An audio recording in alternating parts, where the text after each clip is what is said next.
to Search Talk Live with search engine optimization and marketing experts Robert O'Haver and Matt Weber. Powered by the Robert Palmer family of companies. Hey, welcome back to Search Talk Live. I'm your host, Robert O'Haver, along with Matt Weber. Great to be here. Internet marketing sensation. no, Roar Internet Marketing. Why do I keep messing that up? I don't know. I'm going to have to get you a big cue card right there in front. Those of you tuning in for the first time, Search Talk Live is a digital marketing podcast. We talk about everything to do with digital marketing. You name it, we cover it. We try to give a flavor for everyone and everything. We try to, if there's a topic that we haven't discussed and you would like us to discuss it, please. Sometimes that happens. Do hashtag Search Talk Live on Twitter and give your suggestions, or just email me, Robert at Search Talk Live, or Matt at Search Talk Live. Man, this has been an amazing year for us. I posted on Twitter today actually, how our following graph and how steep the climb is. It's just been an amazing ride for the show. I just can't get over it. We've got a lot of listeners, and we want to get them to call in live and ask some questions, or follow us on Twitter. Because I think last week we had some questions, and the show was so good, we were moving along so quickly, we didn't get to the caller listener questions. But this week, come on in, Twitter us, direct message us. We're going to get your questions on the air. Absolutely. Now, you can follow us on Twitter at Search Talk Live. You can get your questions in on Search Talk Live on Twitter. Man, I'm messing up today. Anyway, you can visit our website, searchtalklive.com. There you can get past episodes. If you want to follow us on Spreaker, we got a huge following there. It's SPREAKER.com. You can catch us on iTunes, the Play Store. Where else? We're all over, really. Also, if you really love the show and you really want to hear us, you can listen to us 24/7 on iHeartRadio if you're in the United States. That's back-to-back shows. 24/7. It's a good way to binge for the weekend. Right. Yeah. Catch up on all the episodes. We've had some amazing guests. We've got a bunch in store still. We've got Gary from Google that's going to be here in 2 weeks. And I do want to remind you, next week, because it's a holiday, Search Talk Live is every Tuesday at 3:30 Eastern Standard Time. Because the show is on a Tuesday, next Tuesday is the 4th, and we are not working. So happy birthday, America. Yeah. So we will not be having an episode then, but we will have probably best of or something going if you just tune into iTunes or go to Spreaker. Now, you've got a little bit of news yourself. I know we got to get to a great guest today, but you braved the heat and the lines, and you went to the new Avatar run. Yeah.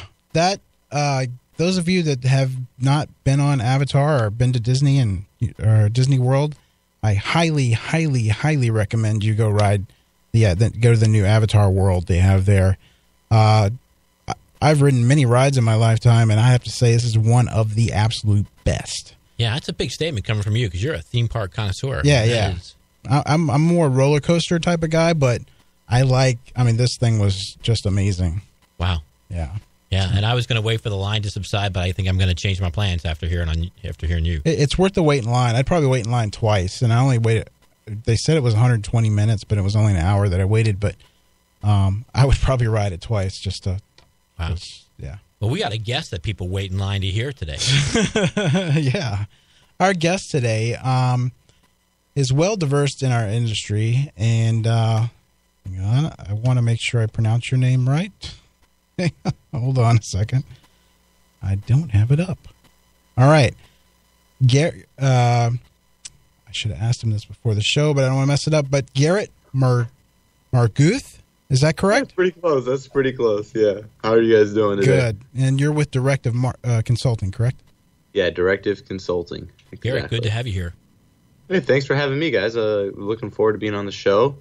It's been a little while since I was on here, and a lot's changed and a lot's going on in the industry, so just glad to be back on here together. I think one of the reasons we're excited to have Garrett is we do a lot of content for B2C type folks, a lot of content. And I think sometimes if you're running a B2B site, you might take a look at some of our content and go, does that really apply to me on this? And so today we're going to focus about B2B, and we're strictly going to talk to that. So if you're running a B2B site or doing B2B marketing, this is the show. And that's one thing I did want to bring up too, before we get into it. And Garrett, is if you're listening to the podcast for the first time, you can go back a year. Everything that we talk about applies today. We don't do any content that's going to possibly get you in trouble or in any kind of penalty or anything like that. So, I mean, a lot of the stuff that we do on this show still applies even from a year ago. Yep. So, I mean, it's good stuff. But tell us a little bit about yourself, Garrett. Yeah, so... Starting with how you say your last name. I'm sorry. It's Mehrguth. So the H is silent because it's a German last name, so it's Mehrguth. And my background, so I started Directive Consulting over 3 years ago now. We're going on about 3.5 years. We started just as a guy who was reading the Moz blog and figured out, SEO sounds like a cool idea. And we just, started really slow. The story is kind of funny. So very first client we ever had, I was 21. I was doing my master's, and somebody asked me to help him build a website, and it was a hookah shop. He had a hookah shop. My brother was in there, and he was like, hey, Garrett, this guy needs help. You should go talk to him. So I learned how WordPress worked. I built him a theme, and he wanted to rank. And I was like, yeah, this would be a great idea. I don't know how to do it. And so I let him know, hey, I've never done it before, but here's how much it'll cost. I'm going to learn everything I can in the next 3 months, and I'm going to read everything, and I bet I can get you to rank. So I went on Moz, I went on Search Engine Land, I went on all these places, and I just kept reading and reading. And then I had this little idea, so I took everybody who I really admired, the Rand Fishkins and the Danny Sullivans and all the guys who were kind of pioneering, and I followed everyone they followed on Twitter. It was this idea that if I could get the same inputs into my mind and into my daily practice, I could get similar outputs to what they were accomplishing. That's smart. And so that's kind of how it all started. And so I was practicing. I was building relationships with the local SEO folks because everything I was doing was local at that time. And we learned how to rank it. And then I figured, heck, I could probably do another one. And so we just started getting little ones after little ones. I was 21. I had $250 in my pocket. And so we kind of started small and just trying to figure out how to do great work. And we had this little motto called Learn, Engage, Create. And we knew that if we could learn something new every day and engage with what we were learning, we could create more value for ourselves and for our clients. And so with that, we just always were like, okay, if we have this one client, how do we make a case study out of this one so we can go get a bigger one or a better one? Because we started so small. And that got us to where we are today, which is Directive Consulting as 20-plus full-time employees. And we work strictly with B2B companies doing search marketing. And we only have about 30 accounts. So we're very hands-on, very focused, and really trying to do exceptional work for companies that want to have high growth goals in the B2B space. Nice.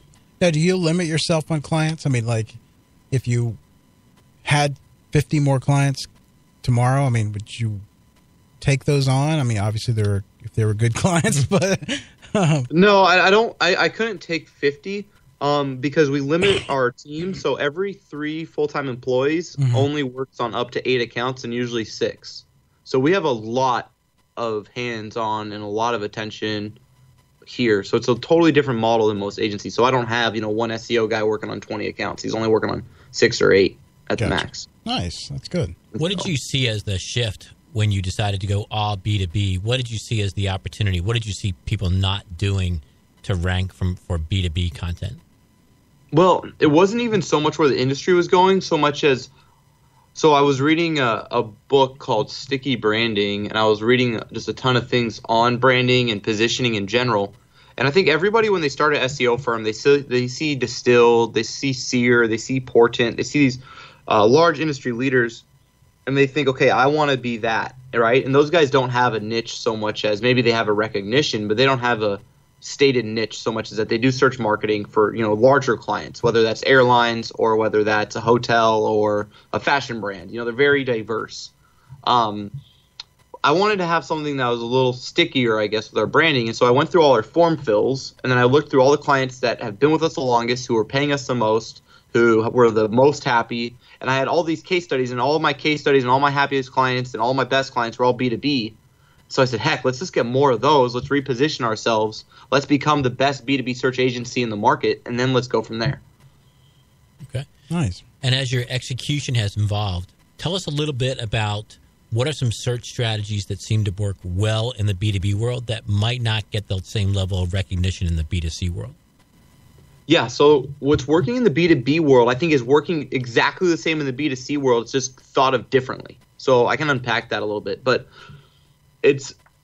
I kind of coined a term, and it's a process we have here at Directive that's been more successful for us, especially for B2B accounts, and it's called share of SERP. SERP means search engine results page. And so the idea, and it came to be when I was looking at my own results on my own site, I was ranking number 4 for SEO services nationally. I had great title tags, good content, but I couldn't get any dang clicks. The click-through rate was so poor at even the 4th position. I was struggling to break into the top 3. And so what I had to do instead, I noticed that the number 1 result was a paid list. And so I could advertise on this site to then show up number 1 organically. And so the idea of share of SERP is like paying for SEO, and this is what's really working well for B2B clients. And so if you're in a software space, there's things like Capterra, Software Advice, G2 Crowd that you'll know about. Well, in the B2C spot, that would be Yelp, that would be Angie's List, that would be these third-party referral sites that are frankly the best answer for your query in 2017 in Google's mind. And so what I mean by that is, let's say you sell a CRM, your Salesforce. Yes, you have the biggest brand, so let's maybe your sugar CRM. You're a smaller CRM trying to enter that marketplace, and you're doing really well. Well, you would want to rank for terms like best CRM software reviews, because that's at the bottom of the buying funnel. The problem is that in Google's eyes, independent websites are not the best answer for those queries. So you can have a paid ad, which we recommend, but you're going to get between 2 to 5% click-through rate, let's say, on that. And so out of 100 searches, you're going to get 2 to 5 clicks. Okay, so you only have 2 to 5% of the market share. So what do you do to take more market share? Well, you go on Capterra, you go on G2 Crowd, you go on GetApp, you go on all these different ad buys that are taking up other positions on the top 10, plus try to rank your site. And then what happens is how many positions can you take for your most valuable queries through taking market share or share of SERP, and that's how you can pump your pipeline with marketing qualified leads. So in essence, if you can't beat them, join them when it comes to these directories that are monopolizing high-valued SERP positions. Exactly. And you can do it on a CPC model, and you can still manage your cost per acquisition to make sure it's profitable, and you're hitting your return on ad spend goals. You always talk, Robert, about how on the internet it always sounds new, but it's really old theories that are coming back around, because what we're talking about now and what Garrett's sharing with us is, back in the day when you were a retailer, your main goal was to get as many of the products on the shelves as you can, right? I mean, that's Coke's goal. Yeah. That's why they proliferate all the different sub-brands of Coke, because they want, when you reach out, when you grab one, you got a better chance of that being a Coke product if there's 50 Coke products on that shelf than if there's one. And that, I think, is what Garrett's talking about with SERP today, is it's not about being number 1 in Google, which is still emblazoned in people's minds. It's about dominating the shelf space and trying to capture as much of that SERP space as possible. Would you agree, Garrett?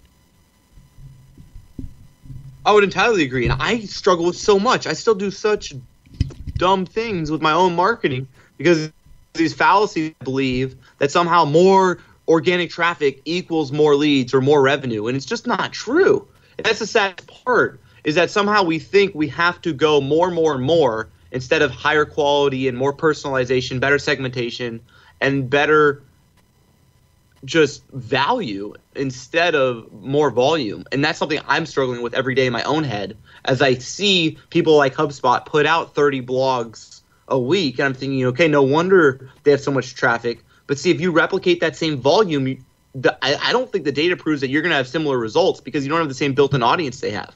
There's all these other issues. And I think this idea amongst SEOs that we have to rank number 1 or we have to get more shouldn't be the focus in 2017, but instead quality, how many of those opportunities are turning into revenue, how many of those opportunities are closing. Well said.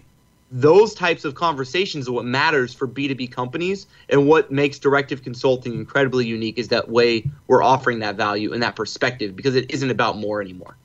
And Garrett, that's pretty standard too. I mean, when your first few things you do when you start a site is you go for those citations. Yep. your Google My Business, your Yelps, your all those, obviously use something like Moz or something to do it, or Yext or something. But That's a huge importance. I mean, that's your signals to give location and all that other stuff. So, Garrett, yeah, and it applies just the same, exactly. Yeah. Now, let's say we've got two indexes now from Google. We've got the desktop and the mobile. How does your strategy that you just talked about differ today, knowing that there's two indexes? I think it doesn't. I think that's the hardest part. As SEOs, I think we're our own worst enemy, right? Because we build our strategies based on things that I don't think pump our revenue. It's not that it's not important. Don't get me wrong. It's not that you don't need to be mobile optimized. It's not that you don't have to be mobile friendly. It's not that you don't have to be thinking about that. It's that we put all of our resources into that instead of being on podcasts. It's more chasing the algorithm instead of. Right. Well, yeah, it's just it's just the idea that SEOs think what they have to do exists within their own website. Yeah. That's my point, right? SEO should be a combination of content marketing, digital, PR, and technical. And so the mobile part is in that technical realm, and it's critically important. But the part that everybody forgets is the digital PR and the content quality. They get the volume, they get the long tail, they get the consistent content. They forget the quality and the promotion, and they forget the digital PR part of link building. Mm-hmm. And then the technical part is like this thing you do and you check the box off, but you can constantly spend all your time in it. And I think it has diminishing marginal returns for smaller websites, which, by the way, is the bulk share of the market. It's not that the technical audit isn't essential. It's not that we don't do it on every account. It's that if you're focusing on that 3 months into an engagement on a medium to small site that doesn't have millions of pages or even thousands of pages, you're probably misaligning yourself with how that company makes their revenue. Now, Garrett, let's jump in this rabbit hole. Now, one thing you just said real briefly right there is when you were talking about being on podcasts and doing interviews and guest blogging, stuff like that. Let's talk about that a little bit and how you got links from that. Yeah, so that's where I get all of our promotion, all of our link profile. Everything comes from outbound campaigns I run, and the same for our clients to get these types of opportunities. Mm-hmm. And so let me kind of walk you through that process, because I think it's a pretty special thing that if you can do it at my age with my background, you can do it for any of these companies quite easily. And so, I didn't have much when it started. So I'll give you guys a little background. So you do need to be featured somewhere. And how you get that first feature and how you get that first kind of talking point is important. So in other words, to send an email, it's important that you say published in Moz, period, would like to write for you. Or featured by Salesforce, would love to be on your podcast. You see, that's a really important part because it gives you what's called social proof. You have credibility immediately. But a lot of people struggle because they say, well, I've never been on Moz. I've never been on Salesforce. I've never done those things. I'm like, well, I hadn't either. and I think it's a little bit of hustle, a little bit of luck, and a lot of heart. Because the first 3 times I put a UMoz post into Moz, I got rejected. It wasn't like I just did that. I had to go to MozCon. I had to meet the editor. I had to build relationships, and eventually got on the darn thing. So it wasn't like I just one day woke up, wrote a post, and it all worked out. So the way I kind of started my own background to get those opportunities was I wrote a piece for local SEO about how you could use Zapier and Twitter within a geolocation targeting so that if someone tweeted something, you could program a bot that would retweet it and like mix the messaging of what it would retweet. So you could scale up social media and automation for local businesses. This is a kind of cool little post I did while I was playing around one day for a client. And so I wrote that on Directive's blog. That I was trying to promote. So I went on Moz Local's recommended list, and I wanted to call these other local SEO companies to see if they would share it because I thought it was a cool piece and I thought their audience would like it. So I called them all, and one of them was called Solus Web Design. Well, the lady who runs that company was somehow in charge of Moz Local's newsletter. What are the chances? And she told me that, and I thought, oh my God, I got to tell her about the piece and see if she'd feature it on the newsletter. Well, she liked it. She did feature it on the newsletter. The moment she did that, I took a screenshot. I got everybody's email who ran the blogs using Email Hunter at all the SEO softwares. I wrote together a little email, sent it out to them saying I featured in Moz's newsletter, would love to write for you. And next thing you know, I got 2 responses. I wrote for them. I took those 2, added it, so featured in Raven, Moz, and Word Tracker, would love to write for you, and I just built on it.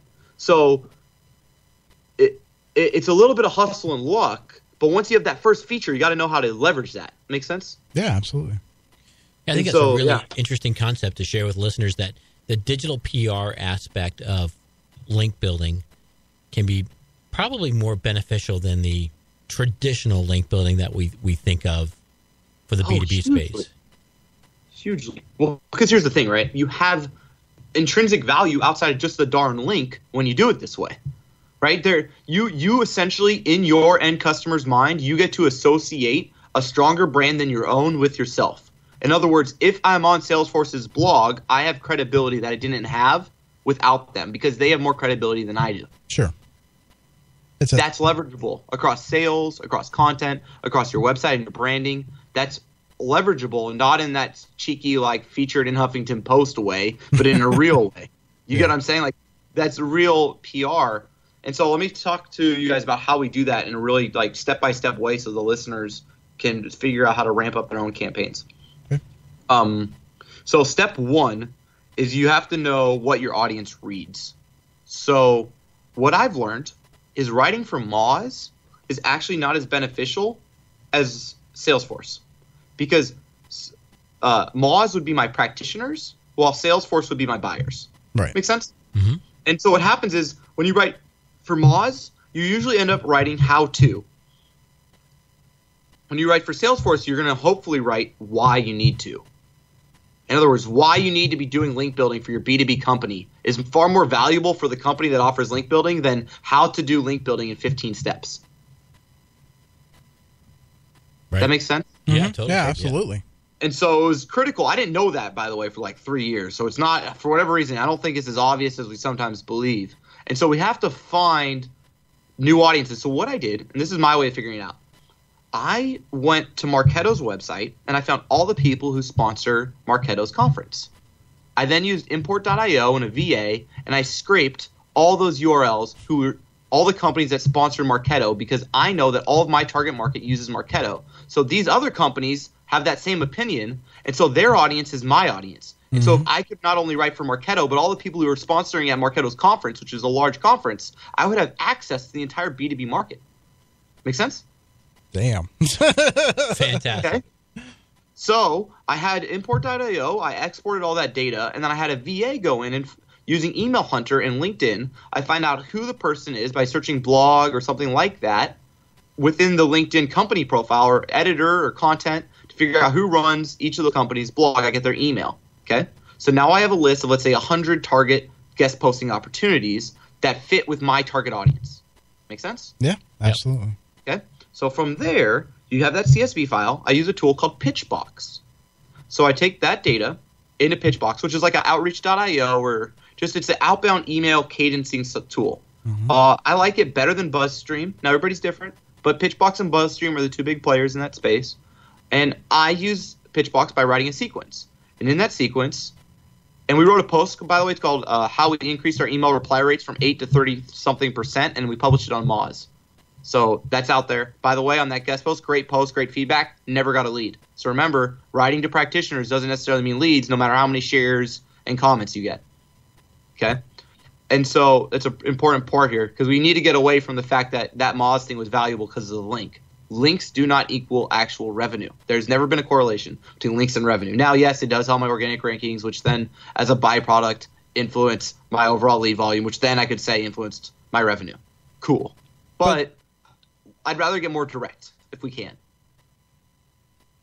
Well, Garrett, I'd like to add to that, because both of them are equally, whether you're pitching a customer or your peers, or people in your community, I think are equally important, because you're building yourself and a brand to your practitioners, people knowing that you are an authority, as well as, obviously getting the customer side is important, most important, but I think building yourself as being an authority is equally. No, and I want to agree with you, Robert, because I totally get it, right? And it is huge for us hiring, and it's huge for our brand, it's huge for all these things. But I think, too much weight on it, and I never focused on the Marketos and the Salesforces because blogs didn't get as many shares, and so I think I missed my buyer, and I focused on my practitioner. I see.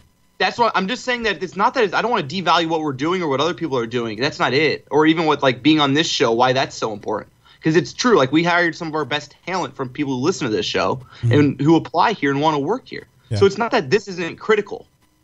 It's that I devalued the other ones because they didn't have as much shares or as many. Sure, I get that. Authority. You see, and so I used my SEO metrics over my business metrics when I was determining the value of my guest posting opportunities. No, I think it's so intelligent of you to go after that way. You know, that approach is fantastic. Yeah, this has been fantastic. This is adding a lot of depth, and you and I, Robert, have both known hundreds of B2B marketers who have a content schedule, an editorial calendar, and they say on the third Tuesday, we're going to write this blog post, and we're going to share it on Facebook, and we're going to share it on Twitter. And it's really a very superficial... preaching to the choir type of thing. Preaching to the choir kind of thing. And here comes Garrett coming along saying, okay, you know, that's got a slight value, but what really has value, if I market to people that I know are my buyers and I'm bringing them value and I'm going out and I'm producing content to a very focused and specialized list, and I'm less worried about, I'm concerned about it. Garrett's concerned about rank, but I'm less worried about rank than I am about influencing the right people. Sure. Exactly, and that's just it. And it's like I got this weird screwed up thing in my head about all SEO because I was such an SEO, and I was always reading SEO, and I was talking about links, and everything was, well, what's the keyword difficulty on that? What's the volume? Instead of it being, what's the value to our business about building impressions with the right people? And that's such a hard thing to monetize. Sure. We just installed something called Visible.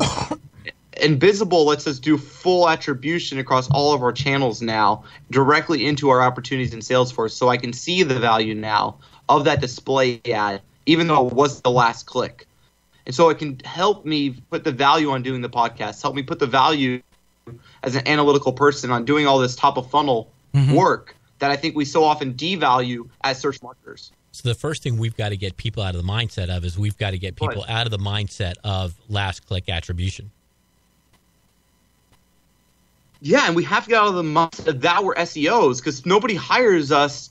And you don't get your salary paid by your rankings. You get your salary paid by the revenue your rankings create, or the rankings or the revenue you're able to create. Sure. And so it has to always go back to the revenue, not the link metric, or being all stoked that you got this link when you didn't correlate any leads from it. You didn't focus on what mattered, and that's where I struggle with. Is because I still get so excited about things that don't always have the biggest impact on my business, and then devalue things that maybe don't have the same reach or the same exposure, but really do pump the right people and have the right targeting and the right messaging. Now, we got to take a break in just a minute, but can I sneak in one more question? Yeah, I think go ahead. barely sneaking in. How do you sell your approach to your clients? Because you've got a client who's coming from another vendor who did the SEO the traditional way, got the report that says there's 6 terms that have moved up, 7 terms that have moved down, your organic traffic is up by 11%. And then they come to you and you say, okay, we're going to put that on the coffee table over here for a minute, and now we're going to talk about digital PR. How do you sell that approach to clients? Yeah, I don't even sell them on digital PR. I say, look, you know what? I'm going to get you exceptional links. We're going to move the rankings up. We're going to decrease your cost per acquisition with amazing landing pages that are from scratch, that we're doing single keyword ad groups, and that's all great. But you know what's going to be at the top of our reports that we're going to be talking about each week? It's marketing qualified leads. And then what we're going to ask you is, how did those turn into revenue? Were you able to close those? Did that fit your ideal customer persona? Because if that's the case, we want to help you grow, and if that's the feedback we care about most. And when you align yourself with an internal marketing team like that, all of a sudden growth is a natural byproduct. Sounds good. You're just tuning in. You were listening with Garrett Mehrguth? Mehrguth? Perfect. Okay, Yep. Awesome. Which is more good in German, Yeah. right, Garrett? Yes, sir. Awesome. Look at you. Well, Weber. We're Not talking too hard. B2B tactics on link building and bringing in clients. And so far, the show has been amazing. I think you've been giving some really good tips and nuggets for the show. But get your questions in on Twitter using hashtag SearchTalkLive. We're going to be right back after the break. Search Talk Live is sponsored by the Robert Palmer family of companies. Check out robertpalmercompanies.com for more information. Find the true value of your home when you log on. Homevalue.com. Get your questions in on Twitter. Type hashtag Search Talk Live and your question. Now back to the show. All right, we're back. Garrett, let's see. Where do we want to go now? Let's now, when you're, what's been, I mean, I think early on, I'm jumping around here, but early on, I think it's very intuitive of yourself saying that, you know, your first idea was to get case studies going. And I think that is super, super important to have. But what gave you, I mean, just coming fresh into the business, what gave you that? Because, I mean, I'll admit, when I first got into the business, I was a little late in the game on that. Well, it's hard to do. I mean, it really is. And I applaud Garrett's dedication because, you know, there comes down to the cobbler's shoe phenomenon, right? I mean, you got to do case studies about your success, but you find yourself spending all of your time being involved in your client's success, and you don't step away and do the things that you know your company does, or your agency does, needs, or consultancy. And so that, I think, has been Garrett's secret sauce, is he's been disciplined enough to find the time to dedicate energy and resources to what his agency and his consultancy needed. Yeah. Well, thanks, guys. I mean, I think it's different here. And this is, I guess, my kind of biggest passion is talking about agency growth. I haven't been directly responsible for any client work myself entirely in over 2 years. So 1 year into the company, I have treated it literally since day one as if I was going to run the biggest search agency in the world. And that's what I want to eventually become. And so back when I started, I created all the systems and the processes, so I wasn't the one doing work. And we only have 32 accounts, and I have over 20 published case studies by a third party who interviewed our clients. And so we almost have every one of our clients turning into a case study. And so my goal was to hire the smartest people out there, manage them, give them enough freedom to not nickel and dime their budget. They want to buy the software. You want to test something for the client, get their approval, test it for the client. And then my job is going to be guiding the brand, guiding the company, and then acquiring not only the best companies as clients, but also the best talent to work on it. And that's where I live. And I get to go on shows like this and then run all our own marketing for Directive as a research and development. If I like something, if a tactic's working for us, I then roll it out to our accounts. Nice. And I commend you on your really thinking out of the box and approach. I mean, going after things like Marketo and Salesforce, those are huge brands that are instant credibility for your company. And like you said, that's where your clients are. Yeah. And I think that we want to stay focused on B2B in this show, but there's a little bit of a lesson there in that what Garrett identified is, what lake do my customers swim in? And I'm going to go to that lake. Right. So who else is targeting your particular customers that you can begin some type of affiliation or association with? Oh, exactly. And I think that's the biggest thing, right? It's that channel partners. Now, digital, it's hard to do on professional services. That's something I'm still learning how to do. Is how do you get the dev agencies who don't do SEO to send you work? How do you, get the design firms that don't do paid search to send you work? How do you, build those up? Because if you look at it, all the B2B software program people out there, they've got a big integration with Salesforce, and that's where they get a lot of their new customers, and they have these other channel partners. Yeah. And I think, for us, that's something we're still developing. That's one of my big goals for 2017 is figuring out how to develop that.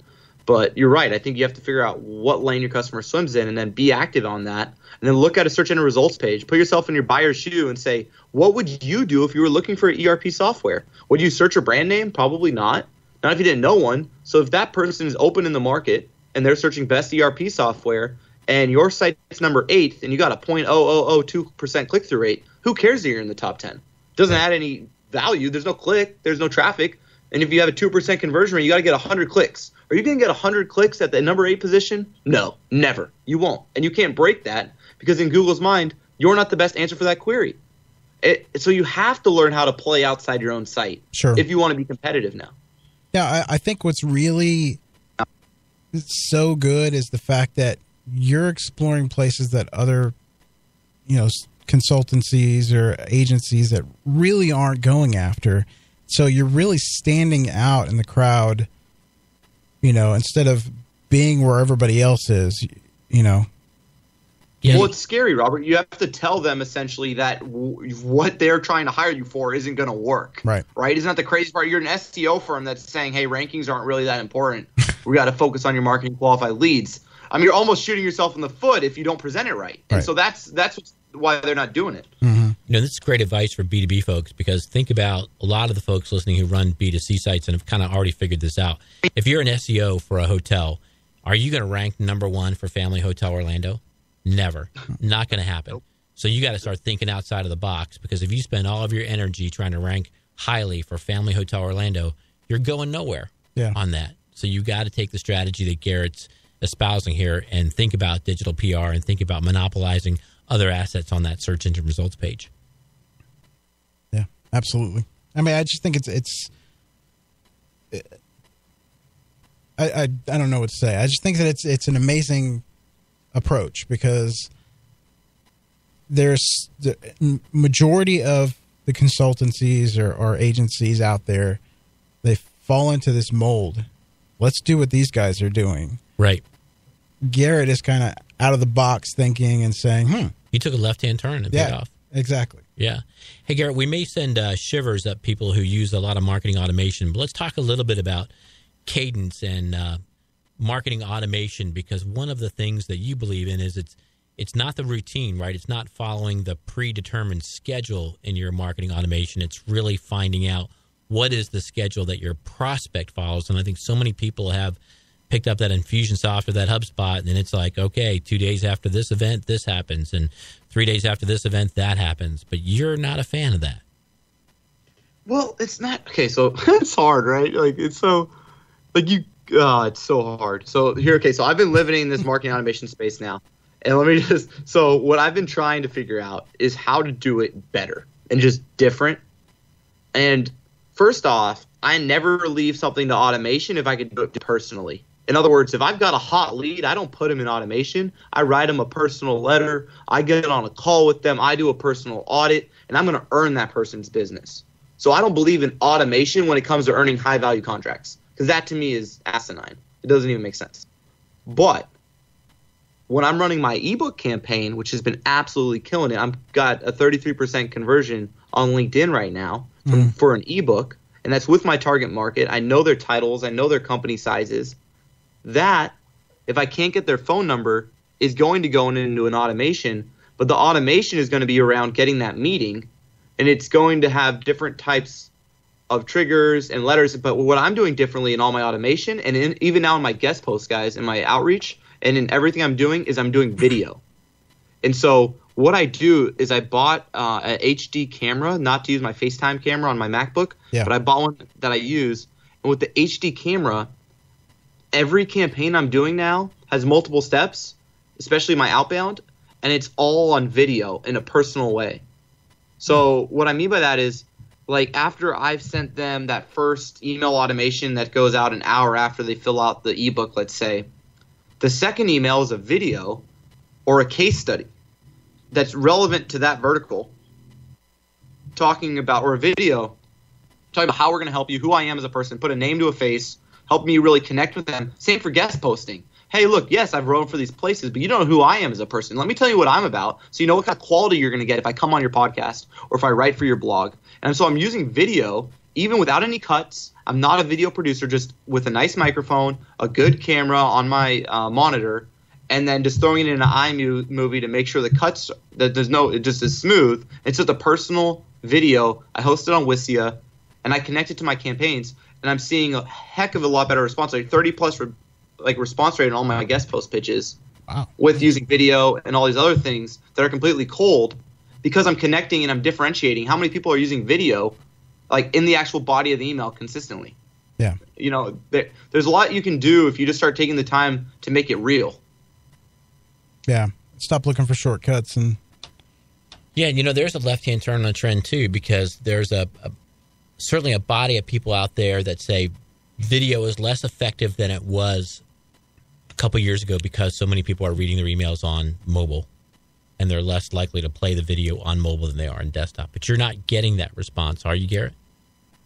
Well, I'm not even worrying about that, because the emails, the video is a part of the follow-up. You see, so it's not the video. It's still, hey, Robert, wanted to follow up with you real quick, see if there's an opportunity for me to still write for you. The topics I've outlined that would be, I think, a great fit for your audience are still below. But I wanted to give you a little background on who I am as a person. Watch the video attached below. You see, so it still has the bulk of the email, but now it doesn't look like, frankly, the spammed out, crappy stuff you get from India. Right. Instead, it looks like a real marketer to put together this list.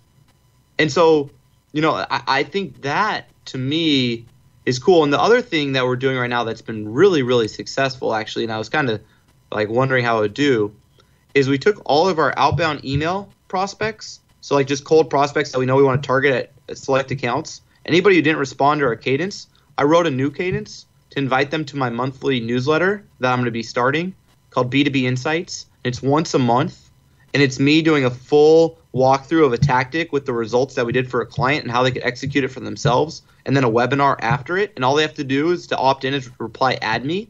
And we've built a pretty good amount of people now to this list natively, so I can do one high-quality email a month where I have a webinar to support it. I've got a huge data set. I've got good insights just once a month. And now I'm getting all the top CMOs that are actually saying, add me to this, because now I said in the copy was, look, in a world full of crowded noise and regurgitated tactics, I'd like to give you something fresh, insightful, and valuable once a month, and I won't pitch you on anything. And when they have that message, they want it. And so I think it's all about, you're right, cutting through that noise and stop doing more and stop doing more volume and doing more quality. And I think that's how you're going to make an impact on your audiences. I have to agree with you on that. That's A+ in my book. Yeah, no question. I mean, today's market, the user has the ability to find what they want faster than ever. So if you're not the one who's bringing value quickly, you're going to get bypassed. So it becomes, to me, less about chest-thumping marketing messages and more about what is the problem that the prospect is trying to solve and how do you do it? Yeah, how do you align yourself with their pain and then actually have real solutions that are valuable to them? Which really then, we talk about content strategy and think about how many people out there are still aligning their content strategy with their keyword research instead of aligning their content strategy with solving the pain points that the prospect's trying to solve. Oh, I'm guilty of that. I'm doing it right now wrong. And it's driving me crazy. No, it's not. I mean, I'm no different than everybody else in the sense that, right, we fight with that. We're like, okay, I know volume's important. I know my domain authority's high enough that if I write this content, I'm going to rank, right? That's got to be new business. So I got to get those 160 keywords that I've identified that fit with my buyer persona. Well, I got to create that content. And then all of a sudden you create all the content and you're still at the same lead volume and you're like, shoot.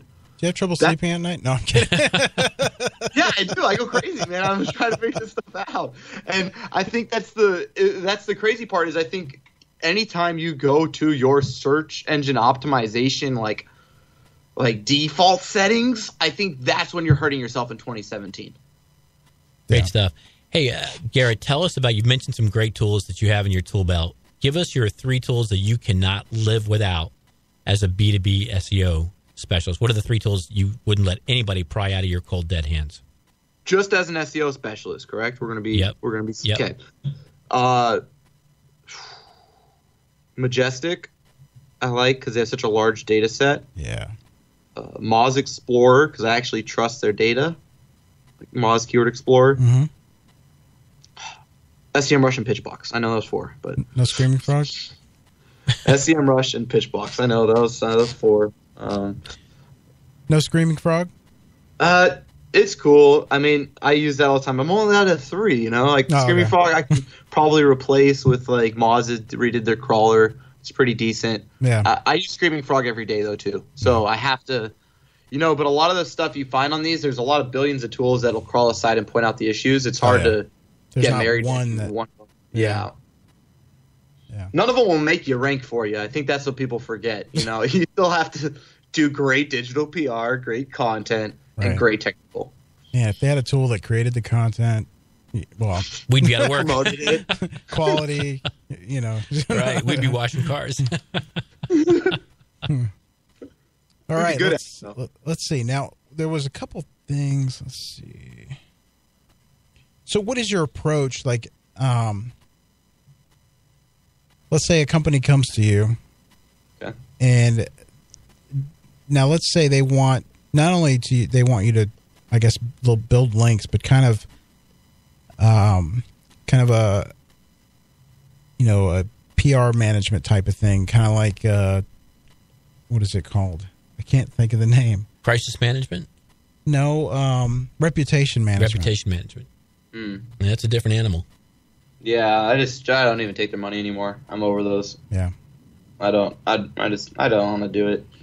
If they usually got that for some really actually valid reason, and that usually says enough about their character that I don't feel like getting involved. That is the key. It's like being a security firm and having somebody who's a convicted criminal say, "Hey, I need you to protect me." Yeah, it's not worth it. No, it's not worth it. And, they want me to do things which I truly can't control. I'm not a black hat guy. I don't know anything about it. I'm a marketing guy that likes SEO and PPC, and so it's hard for me to come in and say, yeah, I'm going to go build you a bunch of tier 2 links from this other person. I'm going to pay to get you on Huffington Post that I can then link back to from all these Fiverr links, and then do some tier 2 link building to pump your Glassdoor reviews where people hate you to page 3. It's too hard. I can't control that. Yep. Yeah. But I'm glad you don't know anything about it. No. Yeah, good answer. Fails the test. No. So we got, 15 minutes? That works for me. So go ahead. I was gonna talk about maybe how B2B companies can manage their own marketing teams internal. I think the biggest difference for any of our success stories has really very little to do with us. I know that sounds bad as the guy who runs the agency, but high performing internal teams are the reasons why external agencies are successful. I 100% believe in that. And so I think something that agencies don't talk about enough, because they get to see more internal teams than anyone else, is how internal teams can operate better. Does that make sense? Yeah, absolutely. Yeah, and that's one thing to touch on what you mentioned earlier about companies that do pay-per-click but don't do SEO and farming it out to someone else. I think that, I could, at least speaking for myself, there's trust issues there. You've got to know those people, or, you can't just farm that work out to anybody. And that's one of the hardest parts is you can't farm out things. You can't. I guess you can to the right specialist, but you can't farm it out in the sense that you don't manage it internally. Right. Like I'm saying, like to hire a great SEO agency, you should have an internal marketing manager who is actually good at SEO. Sure. Because whether people like to admit it or not, my own agency and others still need a guiding hand from someone internally to make sure they're aligning with your corporate objectives and your business goals. There is no external team that can properly align themselves with what the executive team is trying to accomplish, and they need an internal marketing team. Like what? Think about it. How am I going to do digital PR for Oracle if they don't have anyone that can actually write the post for that person? Right. Or any bandwidth internally. By the way, that happens more often than you would imagine, where we have a pipeline full of opportunities and the client doesn't have anyone to write that content. Yep. You'd be amazed. And then we try to farm it out, and you got to try to hire a subject matter expert. But it's not the same as someone who does it and someone who doesn't. And frankly, I have the same problem with my own content. It's difficult to get thought leadership. But if you have a company, by the way, that says, no, we are committed to writing this internally when you get us those opportunities for Salesforce, whoever that is, well, yeah, they're a lot more successful. Well, yeah, they get more marketing qualified leads. So a lot of the success of the agency is built around the commitment of the internal team, and giving them the resources. And that's just a fact, unfortunately. And so I think the highest performing agency client relationships, honest agency will tell you it's a lot less about what they did, but more about how they empowered the client to be more successful with the resources that were already doing well. Yeah, great perspective. You and I have both been involved in companies that, from a trust standpoint, use one vendor for their PPC, one vendor for their SEO, and broke apart because they want to put all their eggs in one basket. They really need to have an internal resource that's strong enough to be able to trust a vendor and work with a vendor to capitalize on all those opportunities through one place. Yeah, I think my problem is control. Like, it's not the control thing, but it's just trust. Yeah. It would have to be somebody like you for me to just say, here's the client to you, because I am so QA, quality control, make sure that whatever goes out, it's got my name on it, and I would sign off on it. Right. Yeah. Yeah. That type of thing. Well, I think it's just about time for one of our favorite segments of the show, isn't it, Robert? We got 3 minutes. 3 minutes until Believe It or Live It. So let's get one more question in for Garrett. Garrett, let's talk a little bit about, you've got the chance to watch things from the inside, your own company, from the outside, your clients and prospects. If you could identify what's the biggest mistake that B2B companies make in their content strategy, what do you think that is? They don't invest in promoting, and they want to correlate all their content to leads, and they're not willing to correlate it to valuable brand impressions. So in other words, they don't have an attribution model in place, and I'm guilty of this before, literally trying to get onto this with Visible, and there's a company called Whole. There's a lot of actual softwares out there that let you do top-of-funnel attribution a whole heck of a lot better. HubSpot has this built in too. And what they don't do is they say, well, we're not really we don't want to do Facebook ads. We don't really think our audience is there. By the way, that's the biggest lie in the world. Or they'll say, you can target exact titles at exact organizations with exact employee size and your exact vertical perfectly on Facebook. So it's not accurate. And or they'll say, we have a pretty small budget for that because we're really focused on direct response, or we really want more demos. But they forget that getting the demo is oftentimes 5 to 6 times more expensive than nurturing someone or building a relationship off of your content.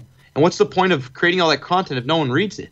Yeah. And so I'd say the biggest mistake I see B2B companies making is they do not invest in top-of-funnel advertising digitally. They do with things like conferences and trade shows, no problem.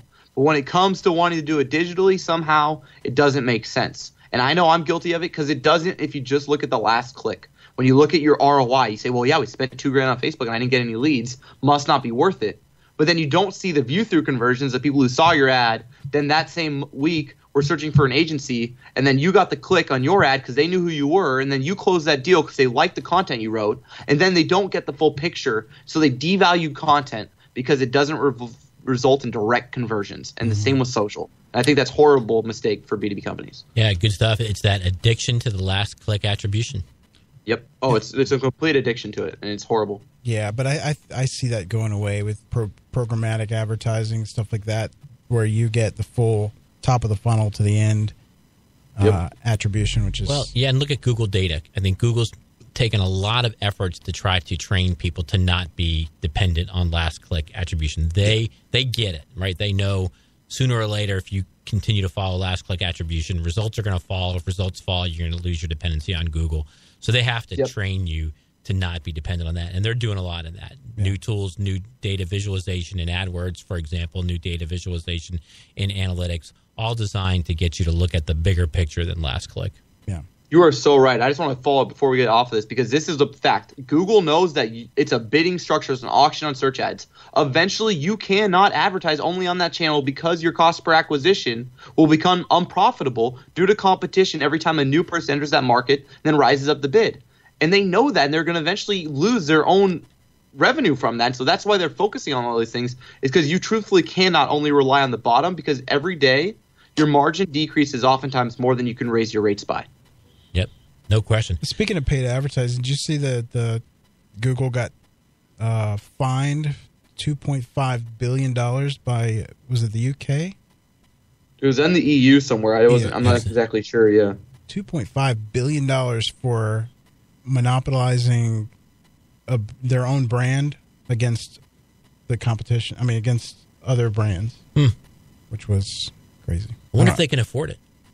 You think that fine will hurt them?